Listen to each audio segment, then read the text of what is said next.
É agora que a gente vai parar de falar sobre dengue, não. Porque os casos de dengue vêm aumentando no litoral do Paraná. Situação que tem deixado muitas pessoas com dúvidas e incertezas sobre a doença. A nossa equipe ouviu um médico especialista e também abriu espaço para a população tirar suas dúvidas. Acompanhe. Dor de cabeça, febre, vermelhidão pelo corpo, dentre outros sintomas que passam a se manifestar assim que a pessoa contrai a dengue. Situação que preocupa o litoral do Paraná, tendo em vista que no ano de 2015 a cidade passou por uma epidemia, com boa parte da cidade infectada e também óbitos registrados. Um mosquito tão pequeno e que pode deixar uma lacuna irreversível em diversos lares da cidade. Mas o que fazer em casos de se contrair a doença? Quais são os alertas? Com a voz, a população. E queria saber qual é o sintoma da dengue para a gente descobrir quando sentir alguma coisa. Basicamente, a dengue ela é caracterizada como uma doença febril. Então, a gente vai ter, para considerar um caso suspeito de dengue, a gente tem que ter um paciente que tenha febre. Geralmente, essa febre da dengue ela é uma febre alta, podendo chegar a 39, 40 graus, dura de 2 a 7 dias e, associada a essa febre, a gente vai ter ainda mais alguns sintomas. Pode ser de 2 ou mais sintomas. São eles: dor de cabeça, dor atrás dos olhos, enjoo, vômito, pode ter dor de barriga, dor no corpo, dor nas articulações, pode ter diarreia, pode ter aquele exantema, que são aquelas manchas no corpo, aquela coceira associada também. Em geral, esses são os principais sintomas que vão fazer a gente suspeitar um quadro de dengue, um quadro simples de dengue, né? Não os quadros que a gente chama de dengue, né, mais grave, que trazem os sinais de alarme. Mas todo paciente que apresente esses sintomas se enquadra no momento, porque a gente está vivendo uma situação de epidemia, né, de dengue, ele já se enquadra como caso suspeito e deve procurar atendimento para que seja feita a estratificação desse paciente. Eu queria saber se a minha menina é transplantada do rim, né, e ela tem imunidade baixa. Ela pode pegar essa doença, né, porque eu tenho 61 anos, também tenho o risco também de pegar, né. Eu queria saber assim, qual é o risco que a minha filha tem, né, que ela tem a imunidade baixa, né, como eu já falei, que ela é transplantada do rim, né, e eu também, né. Queria saber qual é o sintoma, né, que vem a causar nela, né, da doença, né, da dengue, né.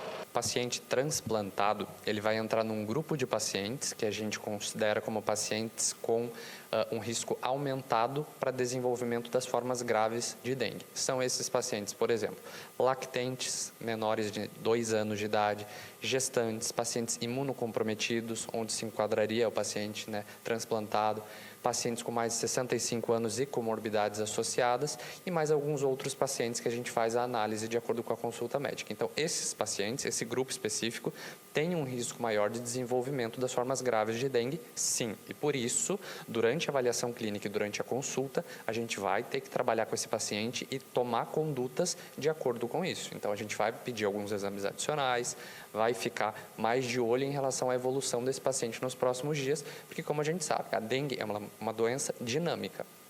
Hoje eu classifico ela como um grupo. Amanhã ela pode ser reclassificada, né, como uma forma mais grave. Então a gente sempre tem que estar fazendo essa avaliação dinâmica da dengue. Minha dúvida, doutor, é quais são as sequelas que as pessoas podem ter depois que pega a dengue? Porque eu estou reparando que tem algumas pessoas que estão tendo alergia no corpo. Tipo umas bolinhas assim, cheio de... Tipo umas bolhas, umas bolinhas. E que dá muita coceira, fica vermelhão. Isso tem alguma coisa a ver com as sequelas?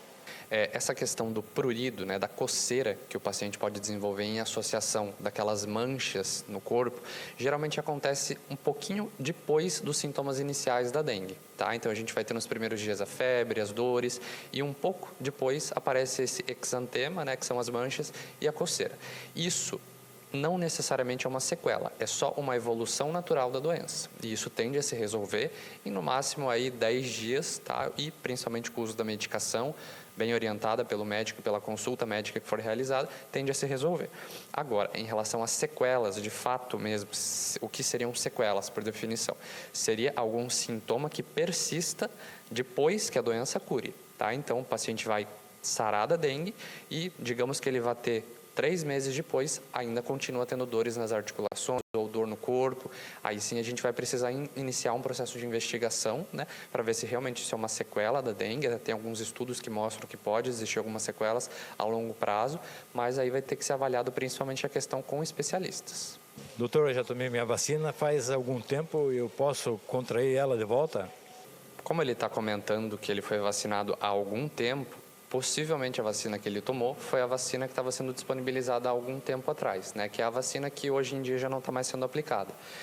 Então, a vacina ela também não teve uma boa aceitação, então acabou que ela não está mais sendo aplicada e ela não tinha 100% de resposta, né, de imunidade. Então, sim, o paciente tem risco de desenvolver a doença, né? Ela pode ter uma doença um pouco mais atenuada, mas corre esse risco, sim, de desenvolver a doença. Sempre falam que é só água parada, mas eu sempre tive dúvida nisso. Será que só água parada também ou tem um outro causa que causa isso daí? A principal forma de combate é evitar criadouros, né? É a gente não jogar lixo, é a gente evitar água parada, é a gente, se vê isso acontecendo, fazer as devidas denúncias, né, aqui na prefeitura, para que a prefeitura possa agir, apesar de que a gente está com um número muito grande, né, dessa situação acontecendo, mas a prefeitura está agindo e tentando ao máximo fazer isso. Como a gente sabe, todos estão vendo, né, a gente está vivendo em um momento que a mudança climática, né, esse excesso de chuvas, a todo momento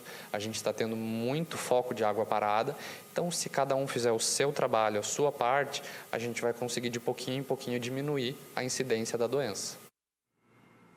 Bem, uma reportagem que ajuda muito a tirar dúvidas da população. Quero aqui, inclusive, parabenizar pelo conteúdo, parabenizar também ao médico que se dispôs a tirar essas dúvidas e, dessa forma, auxiliar a população aqui do litoral do estado, não só de Paranaguá, mas todo mundo que acompanha aqui no litoral paranaense.